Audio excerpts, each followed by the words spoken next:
திருப்பனந்தாள் காசி மடத்து 21வது அதிபராக இருந்த ஸ்ரீலஸ்ரீ காசிவாசி முத்துராமசுவாமி தம்பிரான் இயற்கை எய்தினார். அவரது மறைவுக்கு தருணை ஆதின குருமகா சன்னிதானம் ஸ்ரீலஸ்ரீ மாசிலாமணி தேசிய ஞானசம்பந்த பிரம்மாச்சாரிய சுவாமிகள் இரங்கல் தெரிவித்துள்ளார். இதுகுறித்து சீர்காழியில் செய்தியாளரிடம் பேசிய அவர், தருமை ஆதீன முதன்மை சீடரும் காசி மடத்தின் 21வது அதிபருமான ஸ்ரீலஸ்ரீ காசிவாசி முத்துராமசுவாமி தம்பிரான் பரிபூரணம் எழுதினார் எனவும், அவர் தமிழகத்தில் பல திருக்கோயில்களுக்கு குடமுழுக்கு நடத்தி வைத்து தரிசித்தவர் எனவும் தெரிவித்தார். மேலும் சைவம் தடைக்க பாடுபட்டவரை இழந்து சமய உலகம் தத்தளிப்பதாகவும், அன்னாரின் ஆன்மா இறையடியில் இளைப்பார பிரார்த்தனை செய்வதாகவும் அவர் கூறினார்.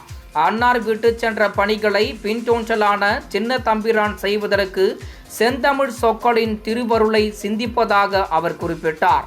இதேபோல் திருப்பனந்தாள் காசி மடத்து அதிபர் ஸ்ரீலஸ்ரீ காசிவாசி முத்துக்குமாரசுவாமி பரிபூர்ண நிலை அடைந்ததற்கு திருவாவடுதுறை ஆதீனம் அம்பலவான தேசிக பரமாச்சாரிய பண்டார சன்னதி இரங்கல் தெரிவித்துள்ளார்.